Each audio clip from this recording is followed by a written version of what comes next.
woke racism and how a new religion is betraying Black America. So, okay, so that's quite the title. I mean, I'm sure it was very carefully chosen. And Wikipedia informed me that you're formally atheistic, and so which may or may not be relevant to our discussion. But it's very interesting to me that you picked that as part of the title. Why do you believe that? Why this emphasis on a new religion? And what does that mean exactly?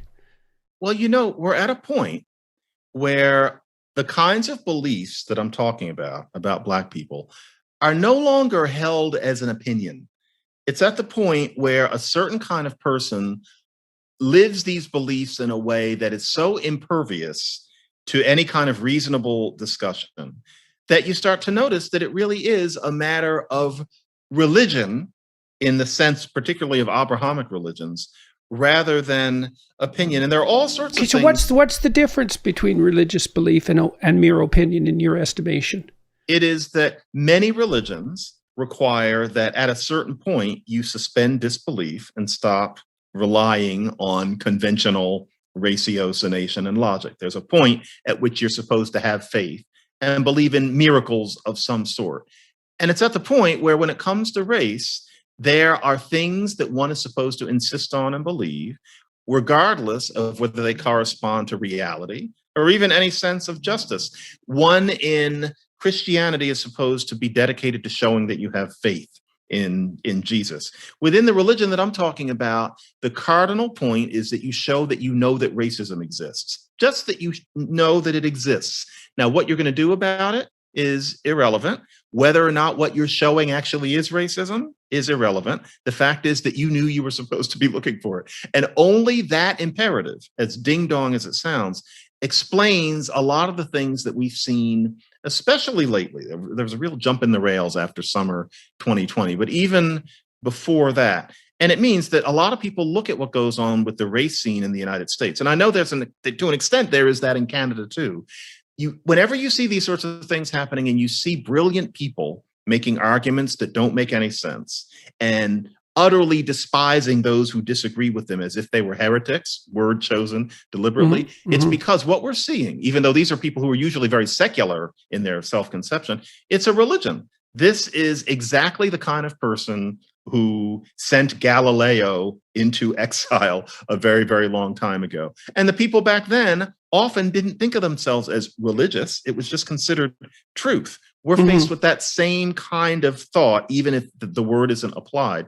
And the reason I'm putting it that way is not just to annoy people by calling them religious, although I think it will annoy them. And it'll also annoy actual religious experts who will say that I'm stepping outside of my lane, which I most definitely am. But all of this stuff only makes sense if you realize that these people are religious and that they have to be treated as parishioners and not as people who are up for an argument. I've had a number of people make the same case to me recently, very profound people in my estimation. So I want to run a few ideas by you and see what you think. So I've thought a long time about the religious endeavor, let's say, from the psychological perspective, trying to unpack it. And it's related in some sense to the idea of depth. And so if you think about stories, literary stories, let's say, great works of literature for that matter, and lesser works, we all have this intuition that some stories are shallow, and they might be entertaining, but they're shallow, and some stories are deep. And we have the same sense in music, for that matter. But so we have this natural sense of depth, and part of what that is related to is something like place in the axiomatic structure of propositional thinking. So something is deep if a lot of other things you think depend on it, and it's shallow if you can dispense with that and it doesn't do much to your underlying cognitive architecture. So that seem reasonable so far? Very much, yes. Okay. And then I would say that there's a set of experiences that are universally human, more or less, that occur when our deeper beliefs are challenged. And that threatens the way that we construe the world and our ability to act in it. It threatens us with nihilism. It threatens us with chaos. It's no trivial matter. That happens often when heretofore separated cultures come into contact with one another. Definitely. So worlds can move when that occurs. Okay, so And then I would say that the set of emotions that are associated with the movement of deep beliefs are what we describe when we describe religious experience. And this is part of the reason I've had a number of conversations with famous atheists and very smart people. I mean, Harris, for example, is an extraordinarily smart person. And I'm familiar with Richard Dawkins' work and Daniel Dennett's work. These people are far from foolish, but they miss the point to me to some degree. Speaking, even scientifically speaking, because they treat religion as if it's a set of abstract propositions about the material structure of the world.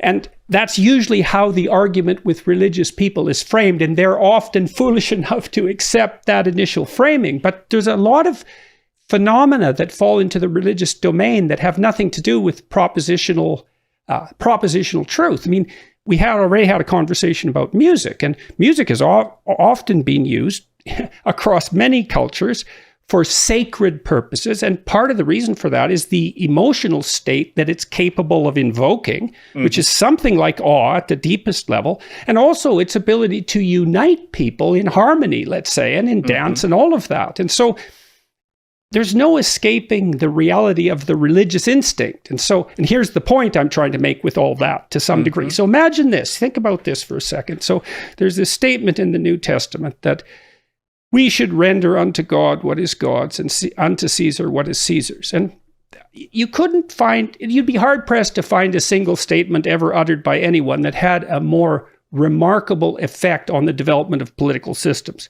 Because in some non-trivial manner, the idea that state and church should be separated is justified by that statement. So it's a deadly statement, but I also think it might be true psychologically. And that if we don't have an explicit territory marked out psychologically and socially for the sacred, and so that would be for the deepest things, then what happens is that things that should not be so deep start to take on exactly that aspect. And I'll finish this with one observation. I've been talking with someone I really admire. His name is Jonathan Pageau, and he's one of the deepest thinkers I've ever encountered in the religious domain. And he's well-versed in postmodernism. Can you spell his last name? Pageau. Got it. Okay. Yeah, French-Canadian Catholic, turned atheist, turned Russian Orthodox icon carver. That's part of his background. Anyways, he made a very interesting comment in a talk I was watching on the weekend about false gods, let's say. And he talked about the danger of the idea of inclusivity when it's elevated to the highest place or put in the deepest place, let's say. And so if the purpose of all organizations becomes radical inclusivity, so that's the uniting factor, then the specific purpose of all those organizations is instantly threatened. And so part of the problem here is that what should be lower in the hierarchy of values is put in the higher place inappropriately, and that produces all sorts of social catastrophe.